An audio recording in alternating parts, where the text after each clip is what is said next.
2 பிப்ரவரி 2026 இன்று ஆண்டவரை கோவிலில் காணிக்கையாக அர்ப்பணித்தல் விழா நாளின் நற்செய்தி வாசகம். லூக்கா எழுதிய தூய நற்செய்தியிலிருந்து வாசகம். அதிகாரம் 2, இறை வசனங்கள் 22 32 முடிய.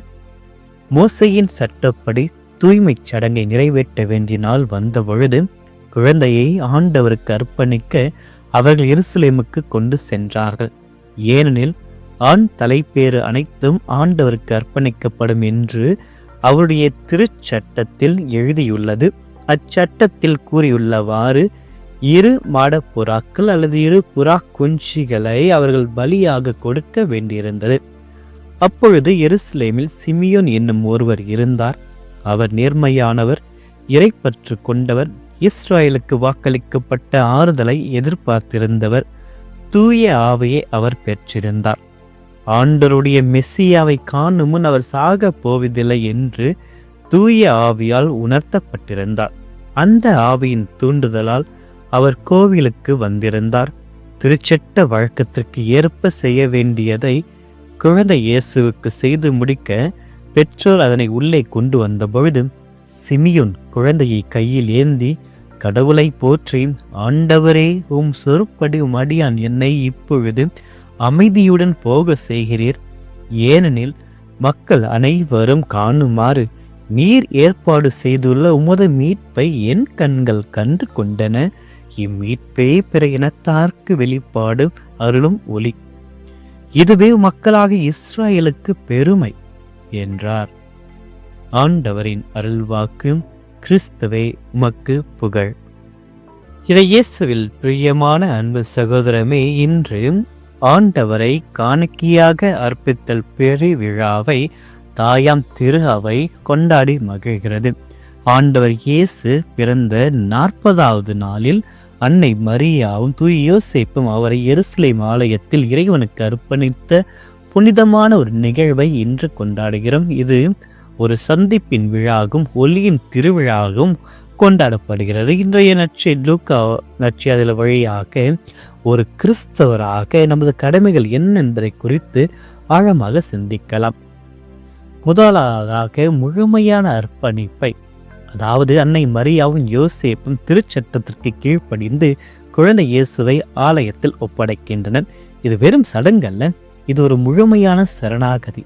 ஒரு கிறிஸ்தவராக நமது முதல் கடமையானது நம்மையே இறைவனுக்கு காணிக்கையாக்குவது.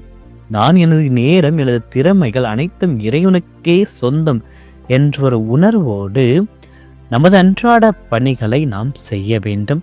நமது உழைப்பையும் போராட்டங்களையும் ஒரு பலியாக இறைவனுக்கு படைப்பதை தான் உண்மையான அர்ப்பணிப்பு. இதைதான் இறைமகன் இயேசுவை ஆலயத்தில் அர்ப்பணிப்பதன் வழியாக அந்த திருக்குடும்பம் நமக்கு நினைவுபடுத்துகிறது. இதே நாளில் அதே ஆலயத்தில் சிமியோன் என்ற ஒரு முதியவர் இருக்கிறார். அவர் மெஸ்ஸியாவை காணாமல் மரிக்கப் போவது என்ற ஒரு வாக்குறுதியை தூய ஆவியாரிடமிருந்து பெற்றிருக்கிறார். ஆயிரக்கணக்கான மக்கள் வந்து சென்ற அந்த ஒரு ஆலயத்தில் ஒரு சாதாரண குழந்தையாக வந்த இறைவனை சிமியோன் அடையாளம் கண்டு கொள்கிறார். இதற்கு காரணம் அவருடைய ஆன்மீக கண்கள் திறந்திருந்தது. வயதாகி இருந்தாலும், உடல் நலிவுற்று இருந்தாலும், பார்வைகள் மங்கி இருந்தாலும் அவருடைய ஆன்மீக கண்கள் திறந்திருந்தது. அதே போலதான் நாம் சிமியனை போல இந்த ஆன்மீக கண்களை கொண்டிருக்க வேண்டும். விழிப்புடன் இருக்க வேண்டும்.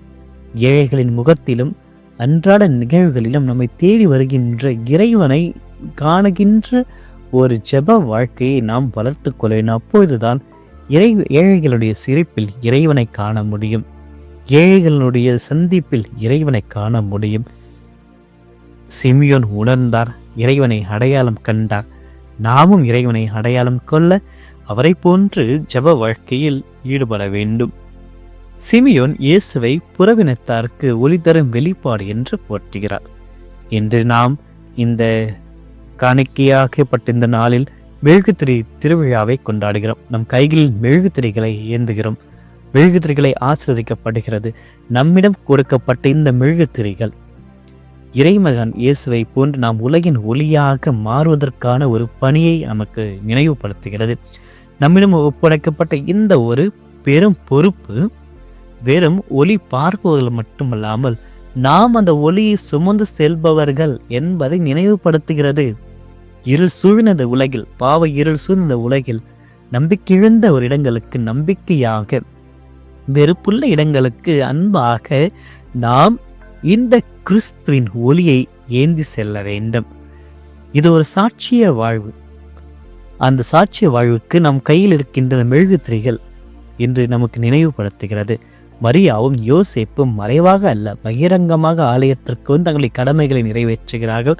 இறைவனுடைய ஒளியாக இந்த பெற்றோர்கள் திகழ்வதை சிமியன் கண்டு உணர்கிறார். அதே போன்றுதான் நாமும் ஆண்டவரை போன்று இறைவனுடைய ஒளியை நாம் பெற்றிருக்கிறோம். ஒவ்வொரு ஞானஸ்தானம் பெற்ற ஒவ்வொரு பிள்ளைகளும் ஆண்டுடைய ஒளியாக மாறுகிறோம். கிறிஸ்தின் ஒளி என்று நாம் பெற்றிருக்கிற அந்த ஒளியை நாம் ஏந்தி இன்று நம்முடைய சமூகத்தில் உண்மையான சாட்சிகளாக வாழ நாம் கடமைப்பட்டிருக்கிறோம். நமது மதிப்பீடுகள், சொல், செயல்கள் வழியாக கிறிஸ்துவை நாம் உலகிற்கு பறைசாற்ற வேண்டும். இந்த அர்ப்பண வாழ்வு நாளில் அர்ப்பணத்திற்காக தங்களையே கையளிக்கின்ற துறவிகள், குருக்கள், கன்னியர்கள் இவர்களுக்காக நாம் ஜெபிக்க வேண்டும். இது அவர்களுக்கான ஒரு அர்ப்பண நாள், கான்சக்ரேஷன் டே என்று கூறுவார்கள். அவர்கள் எடுத்த அந்த ஒரு வார்த்தைப்பாடுகள், அவர்களுக்கு பொழியப்பட்ட அந்த அர்ப்பணிப்பு, இறைவன் ஆட்கொள்ளப்பட்ட நிகழ்ச்சிகளை பெற்றிருக்கிற இந்த பிள்ளைகள் குருக்களாகவோ கன்னியர்களாகவோ பலவிதமான துறைகளில் ஈடுபடுகின்ற சகோதரர்களாக இருக்கிறார்கள். ஆக அனைவரையும் நாம் ஒன்றாக இணைத்து நம்முடைய திருப்பலியில், நம்முடைய ஜெபத்தில் அவர்களுக்காக ஜெபிக்க வேண்டும். அவர்களுக்கு நாம் ஆதரவை அளிக்க வேண்டும், உதவி செய்ய வேண்டும். அவர்களுக்கு ஊக்குவிக்கின்ற ஒரு பெற்றோருடைய ஸ்தானத்தில் நாம் இருக்கிறோம். ஆக அந்த கடமை நிறைவேற்றுகின்ற பிள்ளைகளாக இருக்க வேண்டும். இதனால் முழுவதும் நாம் சிமியனை போல கிறிஸ்துவை கைகளில் ஏந்துவோம், அவருடைய ஒளியை கைகளில் ஏந்துவோம். அன்னை மரியாளை போன்று, யோசேப்பை போன்ற துன்பங்கள் எது வந்தாலும் இறை திட்டத்திற்கு நாம் தலை வணங்க வேண்டும். இறை திட்டத்தை நிறைவேற்ற நம்முடைய வாழ்வு மற்றவர்களுக்கு வெளிச்சம் தருகின்ற மெழுகு திரைகளாக அமைய வேண்டும். ஆகவே இன்றைய நாளில் இத்தகைய பாடங்களை நினைவு கூறிய இந்த ஆண்டவர் இயேசுனுடைய அர்ப்பணிப்பு நாளில் நம்மையே அர்ப்பணிப்போம், நம்முடைய ஒவ்வொரு செயல்களை அர்ப்பணிப்போம், துறர வாழ்க்கையில் ஈடுபடுகின்ற ஒவ்வொரு பிள்ளைகளை அர்ப்பணிப்போம், அனைவருக்காகவும் ஜெபிப்போம். இறைவன் ஒவ்வொருவரையும் நிறைவாக ஆசீர்வதிப்பாராக. ஆமென். மன்றாடுவோமா. அன்பே உருவான இறைவா, என்று வாழும் இல்லாமல்ல இறைவனை, இந்த நாளில் அருமையான ஒரு விழா நாளாக எங்களுக்கு கொடுத்தமைக்காக ஆண்டவர் இயேசுவை கோவிலில் காணிக்கையாக ஒப்புக் கொடுக்கப்பட்ட இந்த விழா நாளில் ஒவ்வொரு கிறிஸ்தவர்களையும், இந்த காணொலி மூலம் வைக்கின்ற ஒவ்வொரு பிள்ளைகளையும் காணிக்கையாக உமக்கு ஒப்புக் கொடுக்கிறோம். ஒளியின் பிறப்பிடமே, இதுவும் திருமகன் இயேசு கிறிஸ்து எருசலேம் ஆலயத்தில் அர்ப்பணிக்கப்பட்ட இந்த உன்னதமான திருநாளில் தாட்சியோடு நாங்கள் அனைவரும் உம்முடைய திருப்பதத்தில் வந்திருக்கிறோம். உதயவர் சீமோன் கைகளில் ஏந்தி அந்த உலகின் ஒளி இன்று எங்களுடைய இதயங்களில் ஏந்தி கொள்ள ஆண்டவரே எங்களை ஆசீர்வதியும். இந்த புதிய நாளை நமக்கு காணிக்கையாக்குகிறோம். அன்னை மரியாவும் தூய யோசேப்பும் திருச்சட்டத்துக்கு கீழ்ப்படிந்தது போல நாங்களும் திருவிழத்துக்கு முற்றிலும் கட்டுப்பட்டு வாழ எங்களுக்கு அருள் தாரம். எங்கள் அன்றாட வேலைகள், சந்திப்புகள், மகிழ்ச்சிகள், துன்பங்கள் அனைத்தையும் உமக்கு உகந்த பலியாக ஒப்புக் கொடுக்கிறோம். எங்கள் வாழ்வு வெறு சடங்காக இல்லாமல் பிறருக்கு ஒளியூட்டுகின்ற மெழுகு திரைகளாக மாற ஆண்டவரே எங்களை ஆசீர்வதியும். இன்று உலகம் முழுவதும் உள்ள அனைத்து ஆயர்கள், குருக்கள், கன்னியர்கள் மற்றும் அர்ப்பண வாழ்வில் வாழ்கின்ற ஒவ்வொரு பிள்ளைகளுக்காக உருக்கமாக ஜெபிக்கிறோம். ஆண்டவரே, அவர்கள் தங்களை உமக்கென அர்ப்பணிப்படுத்த அந்த முதல் அழைத்தலில் உன்னதத்தை எப்பொழுதும் அவர்கள் நினைவு கூர்ந்திய செய்தார்கள். உலகெங்கும் நற்செய்தி பணியை ஆற்றிக் கொண்டிருக்கின்ற அடியார்களை உமது சிறகுகளின் நிழலில் பாதுகாத்தார்களும். தனிமையிலும் போராட்டங்களில் இருக்கும் குருக்களுக்கு நீ துணையாக இரும், கன்னியர்களுக்கு துணையாக இரும், துறவியர்களுக்கு துணையாக இரும். உமது மந்தையை அன்புடன் தியாகத்துடன் வழி நடத்த அவர்களுக்கு நல்ல ஆயினுடைய உள்ளத்தை தாரும். துறவரத்தால் அனைவரும் தங்களுடைய தூய்மை, வறுமை மற்றும் கீழ்ப்படிதல் என்ற வாக்குறுதியில் நிலைத்து இருந்து விண்ணக வாழ்க்கையினுடைய சான்றுகளாக அவர்கள் மாற இறைவா, நீ அவர்களோடு பயணித்தருள், எல்லா விதமான கிருபைகளை அவர்களை தரலும், நடு உடல் சுகத்தை தந்து அவளை ஆசீர்வதித்தரலும். அன்பு தந்தையே, சிமியனைப் போல தூயாவின் தூண்டுதலை நாங்கள் உணர்கின்ற வரத்தை எங்களுக்கு தாரும். உலக கவலைகளில் நாங்கள் மூழ்கி போகாமல் எளியவர்கள் முகத்திலும் துன்பப்படுவதை கண்ணீரிலும் மறைந்திருக்கும் போது திருமுகத்தை கண்டறிய ஞானத்தை எங்களுக்கு தாரும். உமது அடியான் அமைதியுடன் போக செய்க என்று சிமியன் பாடியது போல ஒவ்வொரு நாளும் முடிவு பாதுகாப்பில் நாங்கள் மன நிறைவோடு இளைப்பாறல செய்தலும். எங்களுக்கு வெற்றியை தாரும், மகிழ்ச்சியை தாரும், அமைதியை தாரும். அன்று இந்த நாளில் புறவினத்திற குறித்த வெளிப்பாடாக இயேசு கிறிஸ்து திகழ்ந்தாரே, இன்று வன்முறையினாலும் இருளாலும் சூழப்பட்டிருக்கின்ற பாவத்தினால் இருளில் மூழ்கியிருக்கின்ற இந்த உலகத்திற்கு உமது ஒளியை தாரும், உமது உண்மையான அமைதியை தாரும். எமது திருச்சபை இந்த ஒளியால் நிரப்பப்பட்டு உலகிற்கு ஒரு கலங்கரை விளக்காக விளங்க செய்தரலாம். அன்னை மரியாளுடைய பரிந்துரையோடு தூய யோசிப்புடைய பாதுகாப்போடு இந்த நாளில் நாங்கள் வாழ்ந்திட, ஆண்டவர் இயேசுவை போன்று எங்களையும் நாங்கள் ஒப்படைத்திட, அர்ப்பணித்திட எங்களுக்கு உதவியாக வரும்.